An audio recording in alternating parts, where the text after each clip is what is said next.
ونسلم على رسوله الكريم اما بعد فاعوذ بالله من الشیطان الرجیم بسم اللہ الرحمن الرحیم وما ارسلناک الا رحمۃ للعالمین صدق اللہ مولانا العظیم وبلغنا رسوله النبی الکریم الامین ونحن على ذلك لمن الشاہدین والشاکرین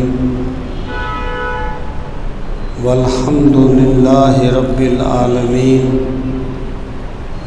رب اشرح لی صدری ویسر لی امری واحلل عقدۃ من لسانی یفقہوا قولی اللہم ارنا الحق حقا وارزقنا اتباعہ ارنا الباطل باطلا وارزقنا اجتنابہ اللہم ارنا الاشیاء کما ہی ان اللہ یا ایہا الذین آمنوا صلوا علیہ وسلموا تسلیما اللہم صل وسلم علی سیدنا و مولانا محمد وعلى آل وأصحاب سيدنا ومولانا محمد وبارك وسلم وصلي عليه الصلاة والسلام عليك يا رسول الله وعلى آلك وأصحابك يا حبيب الله الصلاة والسلام عليك يا شفيع المذنبين وعلى آلك وأصحابك يا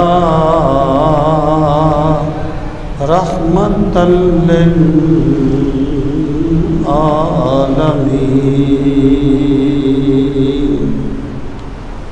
انتہائی عزت و احترام کے لائق قابل تکریم معزز و محترم سامعین کرام، جیسا کہ آپ جانتے ہیں کہ ربیع الاول شریف کا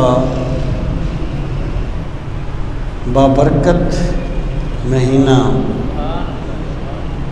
طلوع ہو چکا ہے، اور یہ ماہ مبارک وہ ہے جس میں اللہ رب العزت نے اپنے محبوب حضور رحمت للعالمین صلی اللہ تعالیٰ علیہ وآلہ وسلم کو اس جہان فانی میں مبعوث فرمایا۔ اسی مناسبت سے آج میں جو گزارشات کرنا چاہتا ہوں ان کا عنوان ہے رحمت عالم نور مجسم صلی اللہ علیہ وسلم۔ اس سے مراد یہ ہے کہ اللہ تعالیٰ نے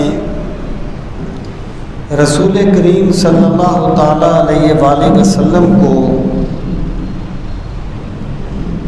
جو عظمتیں، جو مقامات اور جو شانیں عطا فرمائیں، ان کا ایک پہلو یہ ہے کہ اللہ تعالیٰ نے آپ کو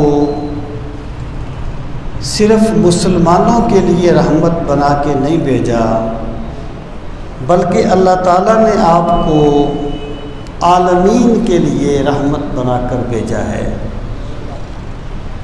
یہ عالمین کے لیے رحمت ہونے سے کیا مراد ہے اور اس کی عملی صورتیں کیا ہیں، اور دنیا کو جن لوگوں نے رسول کریم صلی اللہ تعالیٰ علیہ وآلہ وسلم کو نبی تسلیم نہیں بھی کیا، جو آپ پر ایمان نہیں بھی لائے، آپ کا فیض ان کو بھی ملا ہے۔ تو یہ وہ چیزیں ہیں جو میں جمعۃ المبارک کے بابرکت اجتماع میں آپ کی خدمت میں پیش کرنا چاہتا ہوں۔ سب سے پہلی بات یہ کہ اللہ رب العزت نے رسول کریم صلی اللہ تعالیٰ علیہ وآلہ وسلم کا ذکر کرتے ہوئے ارشاد فرمایا، وما ارسلناک الا رحمۃ للعالمین۔ اے میرے نبی صلی اللہ علیہ وسلم، ہم نے آپ کو نہیں بھیجا مگر اس حالت میں کہ آپ عالمین کے لیے رحمت تھے، یعنی جب آپ تشریف لائے اس وقت آپ عالمین پر رحمت فرمانے والے تھے۔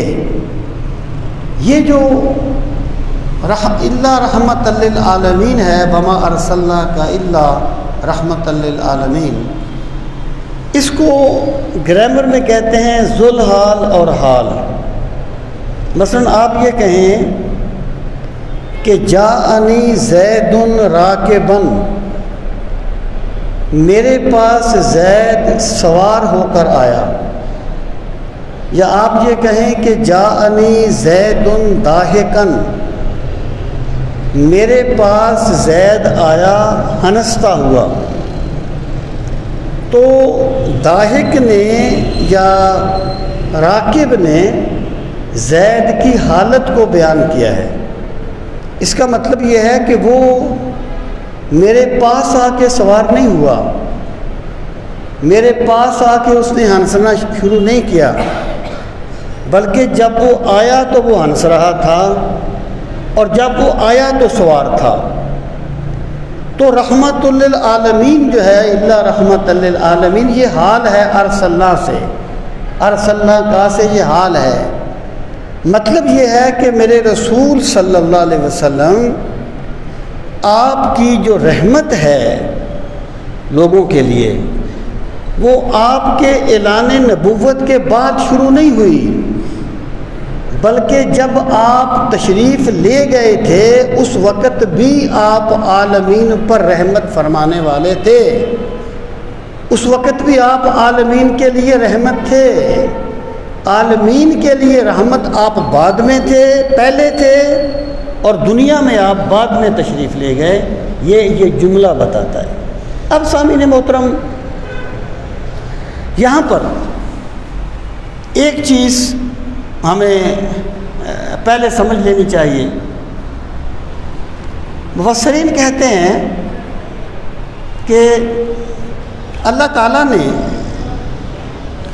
یہاں بھی رسول کریم صلی اللہ تعالیٰ علیہ وآلہ وسلم کی عظمت اور آپ کی شان کے کسی خاص پہلو کو بیان کیا۔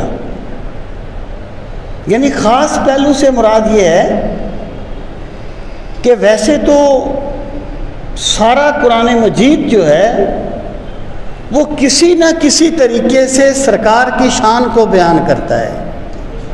اے زبراں زیراں تے اے شداں مداں سب شان اودی وچ آئیاں، اے زبراں زیراں تے اے شداں مداں سب شان اودی وچ آئیاں، عامہ لوگاں خبر نہ کائی خاصاں رمزاں پائیاں۔ یعنی جس کو اللہ نے ایمان والی آنکھ دے دی ہے، اسے سارا قرآن رسول کریم صلی اللہ تعالی علیہ وآلہ وسلم کی عظمت کو بیان کرتا ہوا نظر آئے گا، کسی نہ کسی پہلو سے، کسی نہ کسی رخ سے۔ نظر والوں کو آتی ہے نظر ہر آیا ایک قرآن، نظر والوں کو آتی ہے نظر ہر آیا ایک قرآن، تمہارے مصحف رخ کا قصیدہ یا رسول اللہ۔ جب سیدہ عائشہ الصدیقہ رضی اللہ تعالی عنہا سے کسی نے کہا کہ رسول کریم علیہ الصلوۃ والسلام کے اخلاق کیا تھے، سرکار کے اوصاف کیا تھے، آپ نے فرمایا اما قرأت القرآن، کیا تو نے قرآن نہیں پڑھا؟ انہوں نے کہا قرآن تو پڑھا ہے۔ انہوں نے فرمایا کانا خلقہ القرآن، کہ قرآن رسول کریم علیہ الصلاۃ والسلام کے اخلاق و اوصاف کا انعام ہے، اخلاق و اوصاف کا ہی بیان ہے۔ مطلب کیا ہے کہ قرآن کریم نے جو کچھ کہا کہ اس طریقے سے اللہ کے بندوں کو ہونا چاہیے، اس کی عملی صورت ذات رسالت مآب صلی اللہ علیہ وسلم ہے، اور رسول کریم صلی اللہ تعالیٰ علیہ وآلہ وسلم نے جو کچھ کیا، جو آپ کے اخلاق ہیں، جو آپ کے اوصاف ہیں، جو آپ کے کمالات ہیں، جب اس کو بلیغ ترین عبارت میں بیان کیا جائے گا تو وہ قرآن بن جائے گا۔ کانا خلقہ القرآن، قرآن ان کے اخلاق کو بیان کرتا ہے۔ مراد یہ ہے کہ ویسے تو سارا قرآن ہی رسول کریم علیہ الصلوۃ والسلام کی شان کو بیان کرتا ہے، لیکن بعض مواقع ایسے ہیں یہاں پر بالخصوص آپ کی عظمت کے پہلوؤں کو بیان کیا گیا۔ مثلا انا آتینا کل کوثر، انا فتحنا لک فتحا مبینا،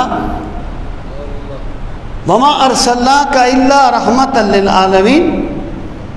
مفسرین کہتے ہیں کہ یہاں بھی اللہ تعالیٰ نے رسول کریم صلی اللہ تعالیٰ علیہ وآلہ وسلم کی عظمت اور آپ کی شان کو خصوصی طور پر بیان فرمایا۔ وہاں اللہ تعالیٰ نے اپنی شان کو پہلے بیان فرمایا اور حضور علیہ الصلوۃ والسلام کا تذکرہ بعد میں کیا۔ جیسے وما ارسلناک الا رحمۃ للعالمین، ہم نے آپ کو بھیجا عالمین کے لیے رحمت بنا کر، اور ورفعنا لک ذکرک، ہم نے آپ کا ذکر بلند کر دیا۔ انا فتحنا لک فتحا مبینا، ہم نے آپ کو روشن فتح دی۔ انا آتیناک الکوثر، ہم نے آپ کو الکوثر دی۔ پہلے اللہ تعالیٰ نے اپنا ذکر کیا اور بعد میں رسول کریم علیہ الصلوۃ والسلام کا ذکر کیا۔ مفسرین کہتے ہیں اس کی دو وجوہات بالکل واضح ہیں۔ پہلی بات یہ کہ انسان کی یہ کمزوری ہے کہ یہاں یہ کمال دیکھتا ہے تو کمال دینے والی ذات کو نہیں دیکھتا، اسی کمال کے آگے جھک جاتا ہے۔ یعنی ہر خوبی اور ہر صفت اللہ کی شان ہے نا، اللہ دیتا ہے۔ جس بندے کے پاس جو کچھ بھی ہے اللہ نے دیا ہے، لیکن بندے کی کمزوری کیا ہے کہ یہ ایک خوبصورت بلڈنگ کو دیکھے گا تو معمار کے گن گائے گا، اس کے گن نہیں گائے گا جس نے قطرہ آب سے اس معمار کو پیدا کیا ہے۔ یہاں یہ کوئی کمال دیکھتا ہے تو کمال دینے والے کی طرف بہت نہیں جاتا، بلکہ اسی کمال کے آگے جھک جاتا ہے۔ مثلا حضرت عیسیٰ علیہ السلام نے 4 مردوں کو زندہ کیا اور مادرزاد اندھے سے اللہ آپ کو شفا دے دیتا تھا۔ اب لوگوں نے یہ نہیں سمجھا کہ عیسیٰ جس رب کا بندہ ہے، اور حضرت عیسیٰ کو یہ شان عطا کی گئی کہ انہوں نے مردے کو زندہ کر دیا، یا وہ ہاتھ پھیرتے ہیں تو مادرزاد اندھا ٹھیک ہو جاتا ہے۔ جس رب کا بندہ اتنی شان والا ہے وہ رب کتنی شان والا ہوگا؟ لوگوں نے یہ نہیں سوچا۔ لوگوں نے کیا کہا؟ حضرت عیسیٰ کو ابن اللہ کہنا شروع کر دیا، شریک الوہیت کر لیا، اقانیم ثلاثہ میں سے ایک اقنوم مان لیا۔ یعنی بندے کی یہ کمزوری ہے کہ یہاں کمال دیکھتا ہے تو کمال دینے والے کی طرف نہیں دیکھتا، اسی کمال کے آگے جھک جاتا ہے۔ اللہ تعالیٰ نے رسول کریم صلی اللہ تعالیٰ علیہ وآلہ وسلم کو وہ کمالات عطا فرمائے کہ ابو بکر صدیق سے فرمایا سرکار نے کہ یا ابا بکر لم یعرفنی حقیقتی سوا ربی، مجھے میرے رب نے جو کچھ عطا کر دیا اور کوئی نہیں جانتا، یا میں جانتا ہوں یا مجھے دینے والا جانتا ہے۔ اور کائنات حسن جب پھیلی تو لامحدود تھی، کائنات حسن جب پھیلی تو لامحدود تھی، اور جب سمٹی تو تیری ذات بن کے رہ گئی۔ اللہ نے پوری کائنات کا حسن سرکار کی ذات میں جمع کر دیا، سرکار کی ذات میں سمیٹ دیا۔ اب اگر لوگوں نے حضرت عیسیٰ کو اللہ کا بیٹا مان لیا کہ انہوں نے 4 مردوں کو زندہ کیا، یا انہوں نے مادرزاد اندھے کو شفا دی، یا حضرت عزیر کے ابن اللہ کہہ دیا کہ وہ 100 سال کے بعد زندہ کیے گئے، تو جس ذات کا عالم یہ ہے کہ تیری مرضی پا گیا سورج پھرا الٹے قدم، تیری مرضی پا گیا سورج پھرا الٹے قدم، اور تیری انگلی اٹھ گئی ماں کا کلیجہ چر گیا،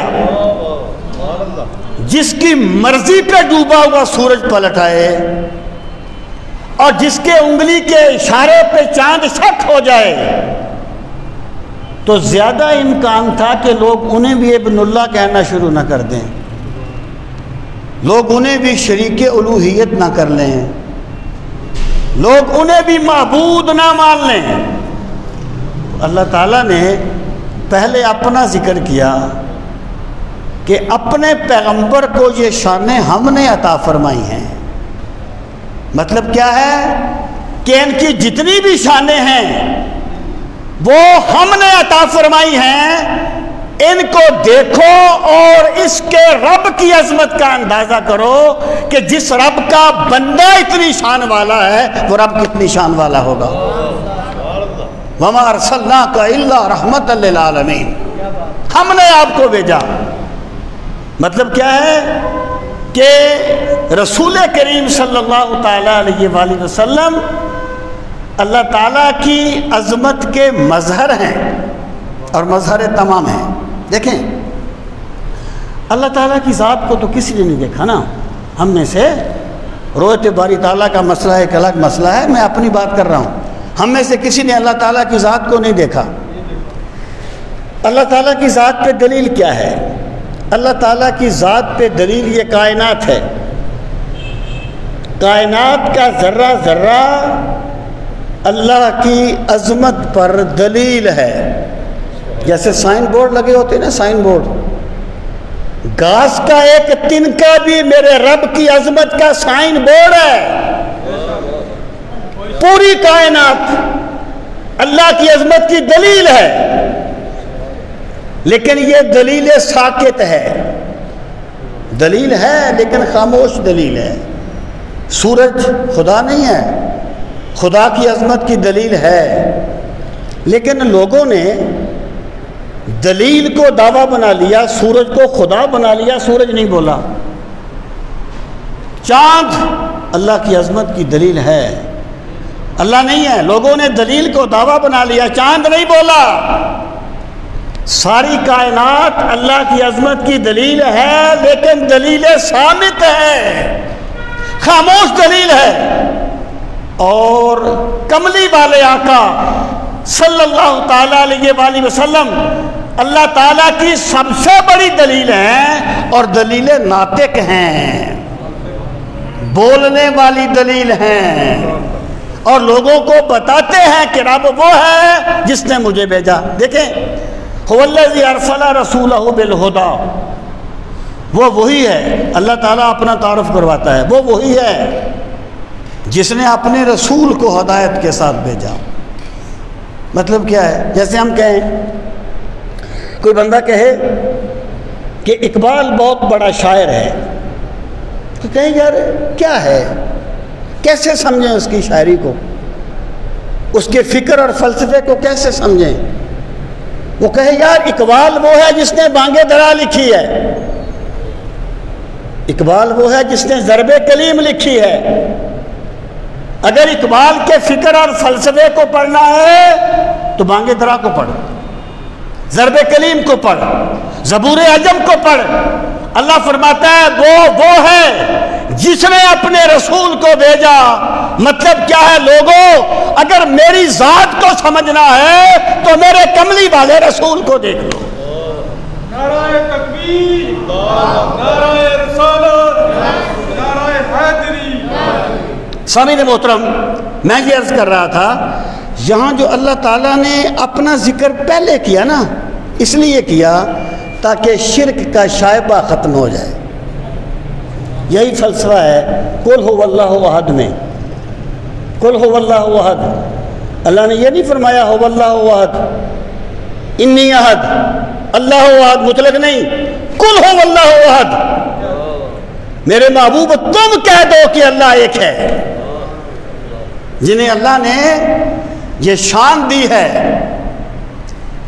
کہ ان کا اشارہ ہو جائے تو پتھر بول پڑتے ہیں، جنہیں اللہ نے یہ شان دی ہے کہ چاند پھر جاتا جدھر انگلی اٹھاتے مہد میں، چاند پھر جاتا جدھر انگلی اٹھاتے مہد میں، کیا اشاروں پر ہے چلتا یہ کھلونا نور کا. جنہیں اللہ نے یہ شان دی کہ ان کے اشارے پر پتھر بول پڑتے ہیں، درخت چل پڑتے ہیں، انگلیوں سے پانی کے چشمے جاری ہو جاتے ہیں. تو خطرہ تھا لوگ انہیں خدا نہ مان لیں، کیونکہ بندے کی کمزوری ہے، عظمت کے سامنے جھکتا ہے، عظمت دینے والے کو غور میں نہیں لاتا. اللہ پاک نے فرمایا محبوب تو کہہ دے وہ اللہ ایک ہے. یعنی اتنی شانوں والا جب یہ کہے گا کہ میں رب نہیں، رب وہ ہے جس نے مجھے بھیجا ہے. اس سرکار نے فرمایا نا انا مرآت جمال الحق، میں اللہ کے جمال کا آئینہ ہوں. اگر اللہ کا جمال دیکھنا چاہتے ہو تو میرے جمال کو دیکھو. سر سے لے کر پاؤں تک تنویر ہی تنویر ہے، اور جیسے منہ سے بولتا قرآن کی تفسیر ہے. اور سوچتی ہے دل میں دنیا مصطفیٰ کو دیکھ کر وہ مصور کیسا ہوگا جس کی یہ تصویر ہے. اور دیکھنے والے کہا کرتے ہیں اللہ اللہ، یاد آتا ہے خدا دیکھ کے صورت تیری. اللہ تعالیٰ نے اپنا ذکر پہلے اس لیے کیا کہ شرک کا شائبہ ختم ہو جائے، کوئی بندہ رسول کریم علیہ الصلوۃ والسلام کو شریک الوہیت نہ کر لے۔ اور دیکھیں یہ جو نصارہ تھے نا، نصارہ کہنے لگے کہ مسلمان حضرت عیسیٰ کی توہین کرتے ہیں۔ ان سے پوچھا گیا بھی کیسے توہین کرتے ہیں؟ کہنے لگے، کہتے ہیں کہ عیسیٰ اللہ کے بندے ہیں، یعنی ان کے نزدیک حضرت عیسیٰ کا اللہ کا بندہ ہونا ان کی توہین تھی۔ اللہ پاک نے فرمایا لَن يَسْتَنْكِفَ الْمَسِيحُ أَن يَكُونَ عَبْدًا لِلَّهِ وَلَا الْمَلَائِكَةُ الْمُقَرَّبُونَ۔ حضرت عیسیٰ اس کو اور نہیں سمجھتے کہ وہ اللہ کے بندے ہیں، اور نہ ہی فرشتے اس کو اور سمجھتے ہیں۔ مطلب کیا ہے کہ ایک انسان کا سب سے بڑا کمال یہ ہے کہ وہ اللہ کا بندہ ہو، کہ وہ اللہ کا بندہ ہو۔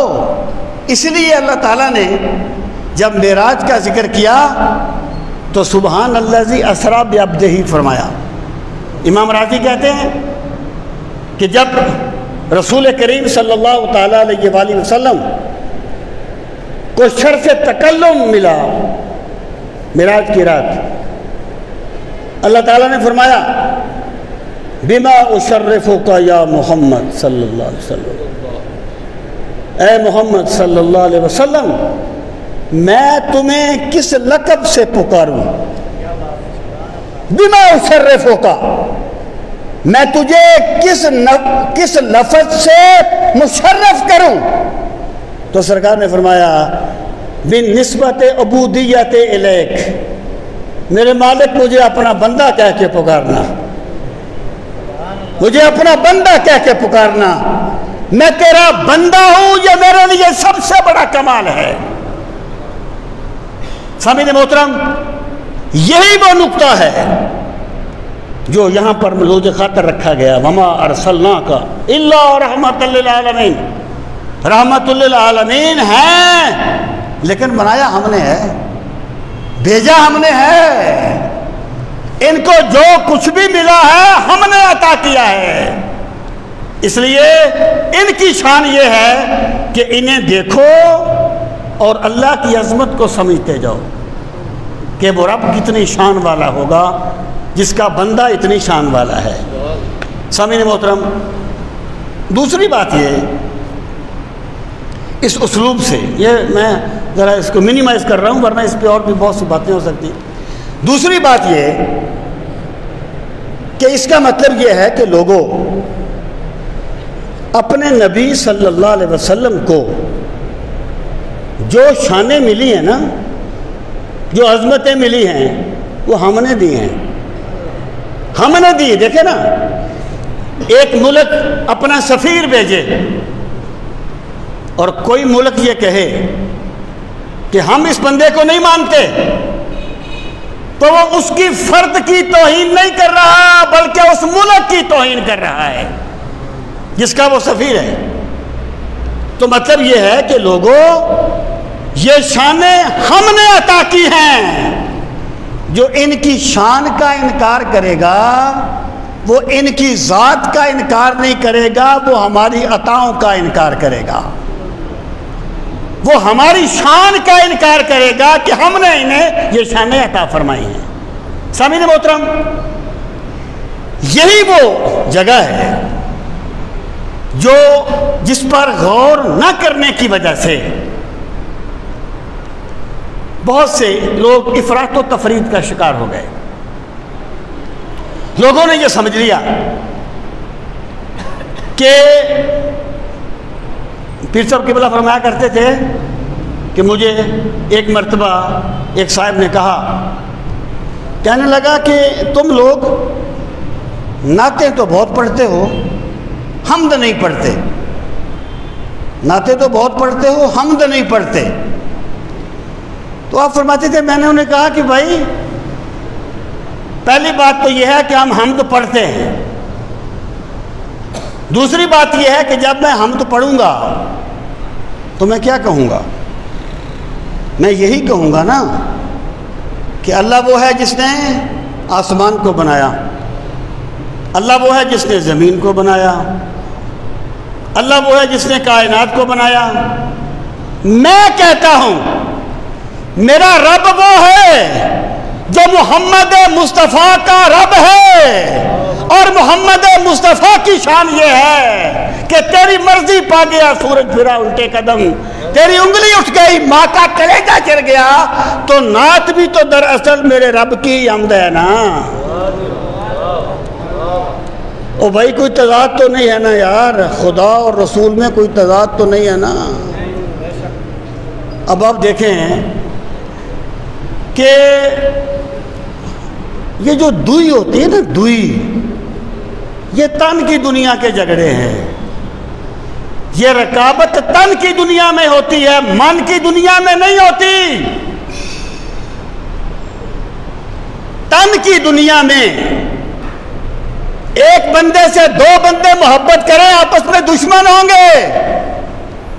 من کی دنیا میں ابو بکر عمر پہ جان دیتا ہے، عمر ابو بکر پہ جان دیتا ہے۔ یہ جھگڑے وہاں نہیں ہوتے، وہاں یہ ہوتا ہے کہ محبوب سے محبت کرنے والا بندے کا محبوب ہوتا ہے، کیونکہ اس کے محبوب سے محبت کرتا ہے۔ سامعین محترم، اب آپ دیکھیں اس چیز میں آپ غور فرمائیں کہ اللہ تعالیٰ فرماتا ہے انہیں جو کچھ بھی دیا ہم نے دیا ہے۔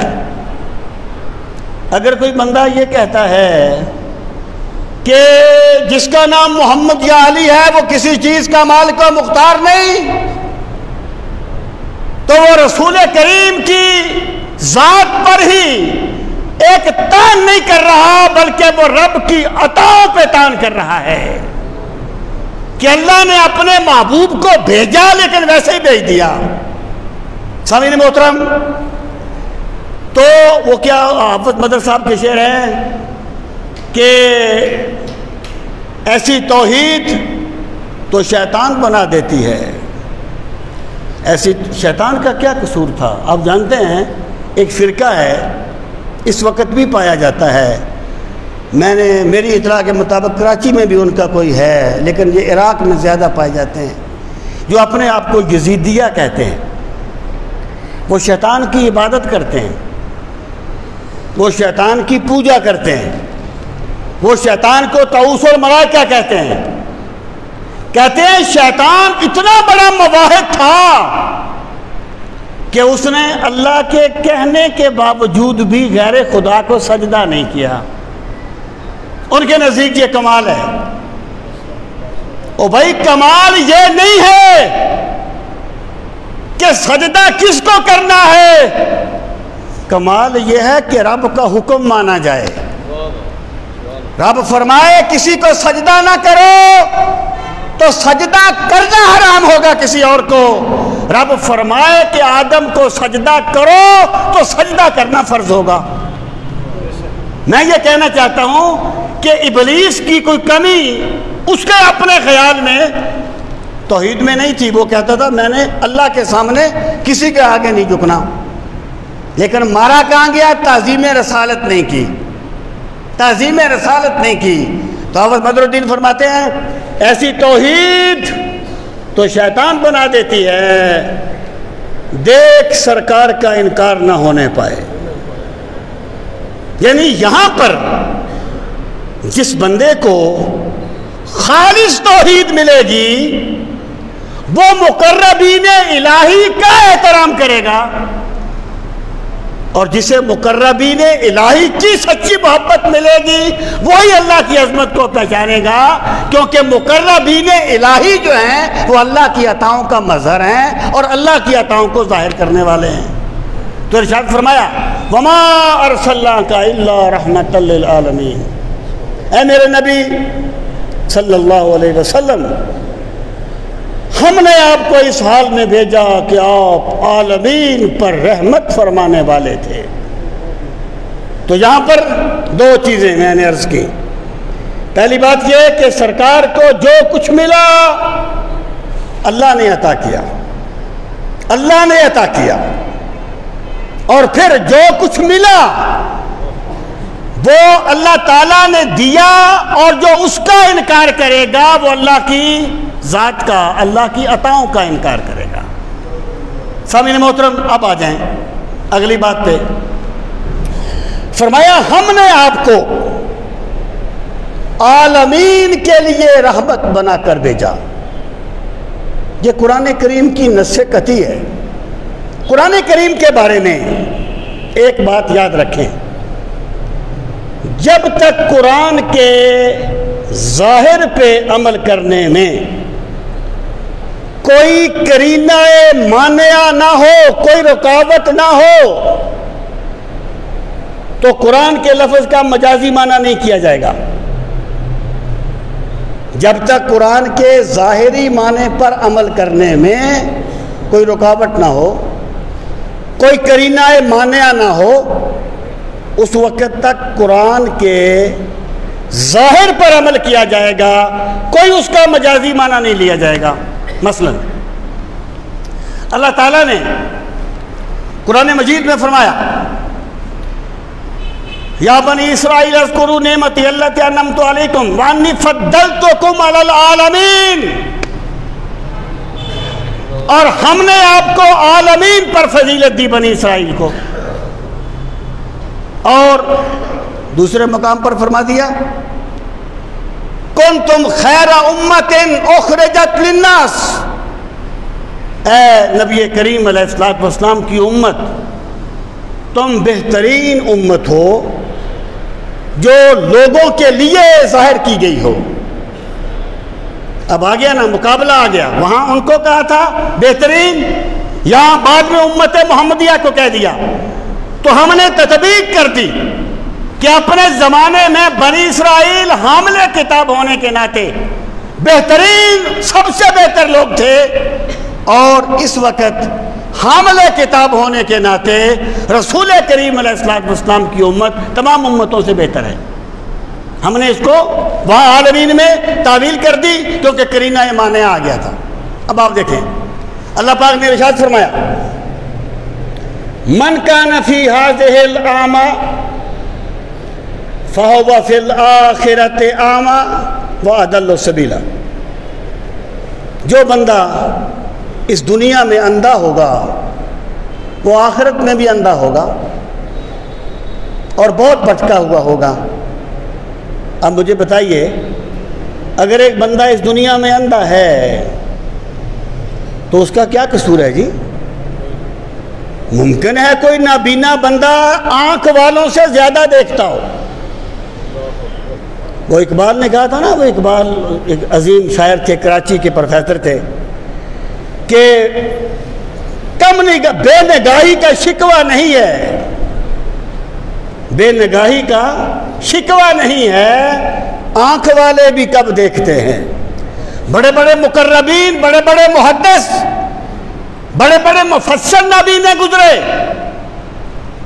تو کیوں کہا گیا جو یہاں پر اندھا ہوگا وہ بڑا بھٹکا ہوا ہوگا؟ ایک رکاوٹ آ گئی نا آما کا معنی اندھا کرنے میں، تو ہم نے اس لفظ کو پھیر دیا مجاز کی طرف کہ بھائی یہاں اندھا سے مراد آنکھ کا اندھا نہیں ہے، دل کی آنکھ کا اندھا ہے۔ جو دل کی آنکھ کا اندھا ہوگا وہ قیامت کے دن اندھا کر کے اٹھایا جائے گا۔ بات کلیئر ہو گئی۔ ایک رکاوٹ آئی، ہم نے لفظ کو کر دیا مجازی معنی میں، یا اس کی تعویل کر دیا آسان لفظوں میں، آپ یوں کہہ لیں۔ اب میرے بھائی یہاں پر کوئی قرینہ مانعہ نہیں ہے کہ عالمین کو اس کے عموم پر رکھا جائے۔ پہلے آپ یہ دیکھیں کہ عالمین ہے کیا، اور اسے اس کے عموم پر رکھنے کا مطلب کیا ہے۔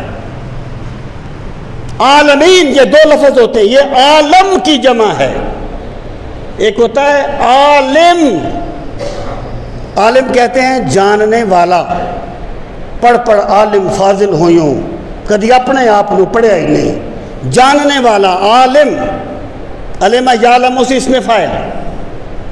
ایک ہوتا ہے عالم، یہ اس میں اعلیٰ ہے، اس سے مراد ہے ما یعلم بہ الشیء، جس کے ساتھ کسی چیز کو جانا جائے اسے عالم کہا جاتا ہے.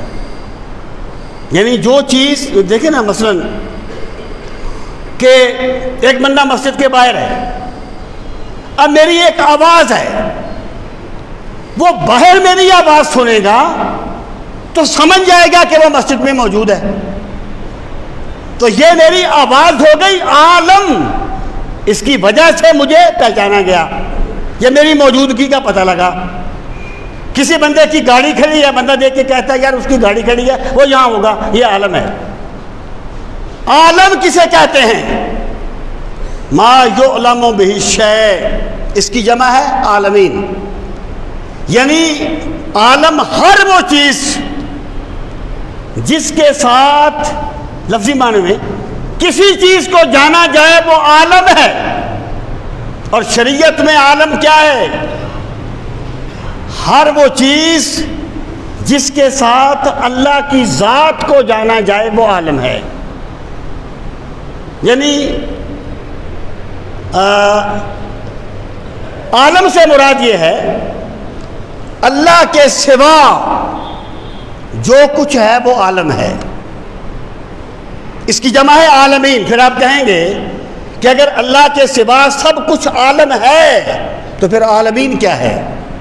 جمع کیوں لایا گیا؟ تو جمع لایا گیا ہے مختلف اجناس کی وجہ سے. ایک عالم حیوانات ہے، عالم نباتات ہے، عالم ملائک ہے، عالم جن ہے. مختلف اجناس کو عالم کہا گیا مجازن، اس کی جمع عالمین آ گئی. تو عالمین یا عالم کیا ہے؟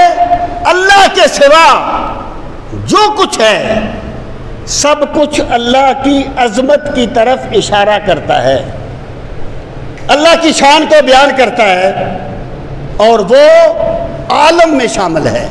اقبال نے کہا تھا تو نے دیکھا ہے کبھی یہ دیدہ عبرت کے گل، تو نے دیکھا ہے کبھی اے دیدہ عبرت کے گل، ہو کے پیدا خاک سے رنگی کبا کیوں کر ہوا. بندے تو نے کبھی غور کیا بندے کا پرابلم کیا ہے؟ غور نہیں کرتا. یہ کائنات کو جانوروں کی طرح دیکھتا ہے. اقبال نے کہا تھا گلزار ہست و بود نہ بیگانہ وار دیکھ، ہے دیکھنے کی چیز اسے بار بار دیکھ. یہ جو دنیا ہے نا اسے غور سے دیکھا کر. اور پھر اس نے کہا کھولی ہیں ذوق دید نے آنکھیں تیری اگر، کھولی ہیں ذوق دید نے آنکھیں تیری اگر، ہر راہ گزر میں نقش کفے پائے یار دیکھ. جب تجھے بصیرت کی آنکھ مل جائے گی نا پھر تجھے گھاس کا ایک تنکا بھی اللہ کی عظمت کے گن گاتا ہوا نظر آئے گا. تو اقبال نے کہا تو نے دیکھا ہے کبھی اے دیدہ عبرت کے گل، ہو کے پیدا خاک سے رنگی کوا کیوں کر ہوا. اے بندے تو نے کبھی غور کیا کہ پھول مٹی سے پیدا ہوتا ہے، حسن و جمال خوشبو نہ مٹی میں ہوتی ہے، نہ پانی میں ہوتی ہے، نہ روشنی میں ہوتی ہے، نہ چاندنی میں ہوتی ہے، نہ کسی اور سبب میں ہوتی ہے. تو کوئی تو ذات ہے جو پھول کو جمال عطا کر دیتی ہے، کوئی تو ذات ہے جو پھول کو خوشبو عطا کر دیتی ہے. امام فخر الدین رازی گزر رہے تھے جنگل سے، صحرا سے، ایک بدو ملا. آپ نے اس سے پوچھا اللہ کے ہونے پر کیا دلیل ہے؟ کہنے لگا بڑے امام بنے پھرتے ہیں، اتنی واضح بات مجھ سے پوچھتے ہو. آپ نے پوچھا کیا دلیل ہے؟ کہنے لگا دیکھ یہ میرے اونٹ کا پاؤں کا نشان ہے، یہ اس پر علامت ہے کہ یہاں سے اونٹ گزرا ہے. اس نے کہا میرے اونٹ کے پاؤں کا نشان اونٹ پر علامت ہے تو یہ برجوں والا آسمان میرے رب پر علامت کیوں نہیں ہے؟ یہ کائنات کو عالم اس لیے کہا جاتا ہے کہ کائنات کا ایک ایک ذرہ اللہ کی عظمت کا سائن بورڈ ہے، اور جس بندے نے کائنات کو ڈنگروں کی طرح دیکھا اسے کچھ نظر نہیں آئے گا، اور جس کو میرے رب نے دیکھنے والی آنکھ عطا کر دی اسے ہر جگہ اللہ کے جلوے نظر آئیں گے۔ بے نقابی یہ کہ ہر ذرے سے جلوہ آشکار، بے نقابی یہ کہ ہر ذرے سے جلوہ آشکار، اور اس پہ گھونگٹ یہ کہ صورت آج تک نادیدہ ہے۔ اللہ تعالیٰ نے کائنات کو اس طرح بنایا اور فرمایا سنریہم آیاتنا فی الآفاق وفی انفسہم حتی یتبین لہم انہ الحق۔ ہم انہیں اپنی قدرت کی نشانیاں دکھائیں گے، کس میں؟ آفاق میں، کائنات میں، اور اپنے وجود میں، یہاں تک کہ ان پر واضح ہو جائے گا کہ یہ حق ہے۔ یعنی اللہ کی عظمت کو سمجھنے کے لیے بندے کا اپنا وجود کافی ہے۔ بندہ کبھی غور تو کرے کہ میں کیا تھا اور میرے رب نے مجھے کیا سے کیا بنا دیا۔ ایک ملحد جو ڈاکٹر تھا آنکھ پہ تحقیق کر رہا تھا، پھر وہ پکار اٹھا، کہنے لگا جس رب نے یہ آنکھ بنائی ہے وہ خود کیوں نہیں دیکھتا ہوگا، جس نے یہ کان بنائے ہے وہ خود کیوں نہیں سنتا ہوگا۔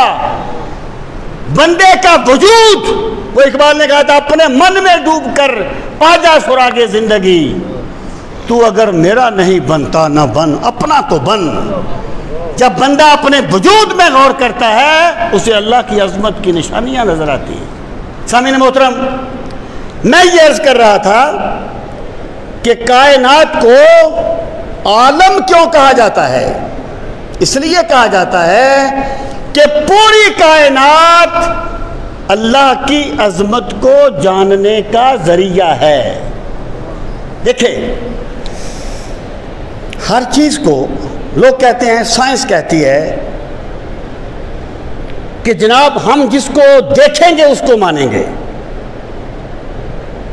ہم جسے محسوس کریں گے اسے مانیں گے۔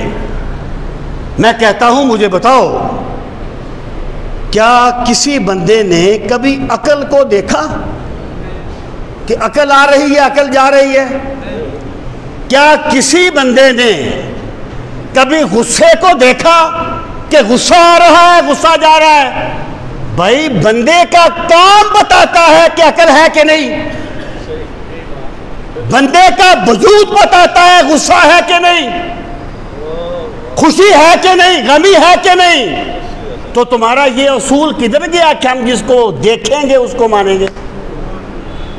تمہارے دل میں جذبات ہیں، کبھی دیکھے ہیں کسی نے دل میں جذبات؟ حضرت سلطان باہو نے کہا تھا دل دریا سمندروں ڈونگے کون دلاں دیاں جانے ہوں۔ آپ دل کو چیرے تو کیا نکلتا ہے اس میں سے؟ جذبات، محبت، نفرت اسی دل میں ہوتی ہے، نظر تو وہاں کچھ نہیں آتا۔ تو کیسے کہتے ہو جس کو دیکھیں گے اس کو مانیں گے؟ بھائی ہمیں یہ اصول توڑنا ہوگا، ہمیں یہ ماننا ہوگا کہ بہت سی چیزوں کو ہم نے دیکھا نہیں ہے لیکن مانتے ہیں۔ ہم عقل کو مانتے ہیں، ہم غصے کو مانتے ہیں، ہم خوشی کو مانتے ہیں، ہم غمی کو مانتے ہیں، لیکن دیکھا نہیں ہے۔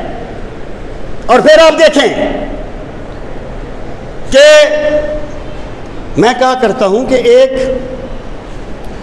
کاغذ کے ٹکڑے پہ ایک ٹیڑھی لکیر بھی بغیر کسی کھینچنے والے کے نہیں کھینچی جاتی۔